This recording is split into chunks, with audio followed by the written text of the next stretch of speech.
In today's video, we're going to cover section 13.6, circles. After studying the section, you'll be able to write equations that correspond to circles.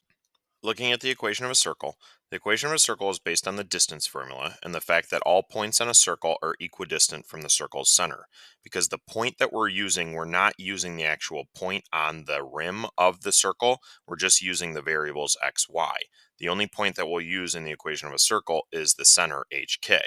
So theorem 127, the equation of a circle whose center is hk and whose radius is r is x minus h squared plus y minus k squared equals r squared, where we will replace h and k with the values of the circle's center and r with the value of the circle's radius. Now the circle formula can be used in several different ways. The first way we can use it is by finding equations of circles with a given center and a given radius. So I know my standard form of circle equation is x minus h squared plus y minus k squared equals r squared. And I want to find the equation of a circle whose center is 1, 5 and whose radius is 4. So I'm just going to take my 1, 5, which 1 is h, 5 is k, and my 4, which the 4 is my r, and plug them into my formula. So I'd have x minus 1 squared plus y minus 5 squared equals 4 squared, which is 16. So this is the equation of a circle whose center is at 1, 5 and whose radius is 4. Now, example 2, find the center and radius of the graph of x minus 2 squared plus y plus 7 squared equals 64. So again, standard form, x minus h squared plus y minus k squared equals r squared. Here I have x minus 2 and y plus 7.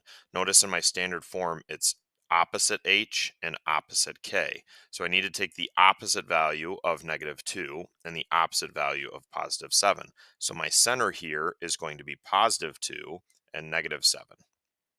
Because if I were to plug those back in to my standard form, I'd have x minus 2 and y minus negative 7, which would change to y plus 7. And then 64, I take the square root of 64 to find my radius. So my radius is equal to 8. So I have center of 2, negative 7, and a radius of 8. And the last way I can use my circle equation is by determining if equations are equations of circles. So example 3, we have x squared minus 8x plus y squared minus 10y equals 8. Is this an equation of a circle? Well, I know my standard form equation of a circle, x minus h squared plus y minus k squared is equal to r squared. Now notice the x minus h and the y plus k are in factored form, so I want to factor this equation of my circle. I have x squared minus 8x, and then I have y squared minus 10y. I need to make these perfect square trinomials, so I'm going to complete the square with these. To complete the square with x squared minus 8x, I'm going to divide the negative 8 by 2 to make negative 4, and then I'm going to square that to get positive 16. So I'm going to say x squared minus 8x plus 16, and then I'm going to add the 16 to the 8 as well. Now I'll do the same thing with the y. So I'm going to divide the negative 10 by 2. That would give me negative 5. I'm going to square that. That's going to give me positive 25. So this is now going to be y squared minus 10y plus 25 is equal to 8 plus 16. And then I can't forget to add this 25. Now I can factor this and factor this. These are just perfect square trinomials of the b value that I squared. So x squared minus 8x plus 16 is going to go to x minus 4 squared. And then y squared minus 10y plus 5 is going to go to y minus 5 squared. That's going to be equal to 8 plus 16 plus 25, which is 49. Now I can see that this is an equation of a circle, and the center would be 4 comma 5, and my radius is 7. Now looking at your sample problems, problem 1, find the equation of the circle with center 0, negative 2, and a radius of 3.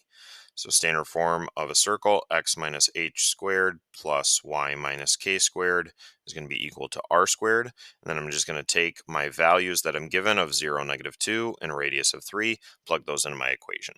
So I have x minus 0 squared plus y minus negative 2, so this will be a plus 2 squared equals 3 squared, which is 9. I can rewrite the x minus 0 as just x squared. So my equation of a circle with center 0, -2 is going to be x squared plus y plus 2 squared. And then my radius of 3 would become 9.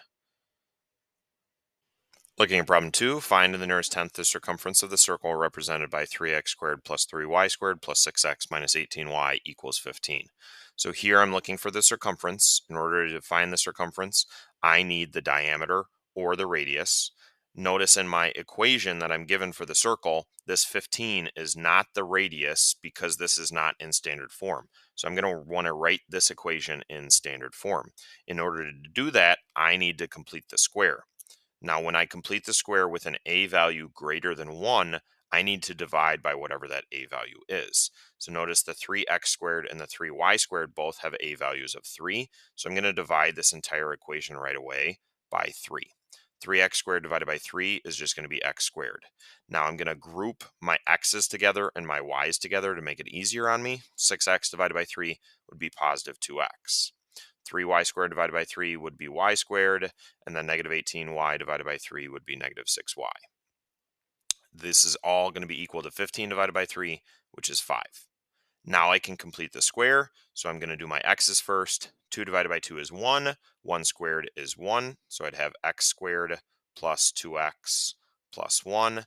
And then negative 6 divided by 2 is negative 3. Negative 3 squared is going to be positive 9. So y squared minus 6y plus 9.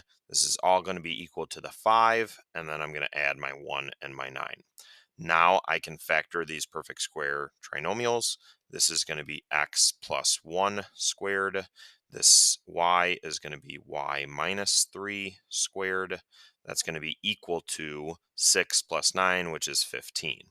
Now I can see that my r squared value is 15. So r is root 15. Now that I have my radius, I can find my circumference. So I know circumference is equal to pi times diameter, or 2 pi r.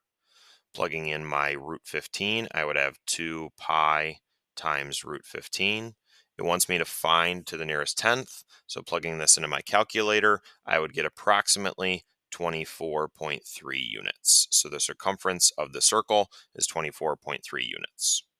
Looking at problem 3, we have A, describe the graph of x minus 2 squared plus y plus 5 squared equals 0. So by describing, we can find the center and the radius here. So the center would be opposite of negative 2 and opposite of 5, because remember in my standard form equation, we have x minus h and y minus k. So I take the opposite of my h and k values in my equation. So my center here would be 2, negative 5. And then my radius, this value here is the r squared. So it'd be 0 squared, which is just 0. So my radius is 0. This is possible. We call this a point circle, and it's just the point 2 comma negative 5. And then B, describe the graph of x squared plus y minus 4 squared equals negative 25. So here, if I look at my center, I would have 0 for my h and then 4 for my k. So this would be center 0, 4.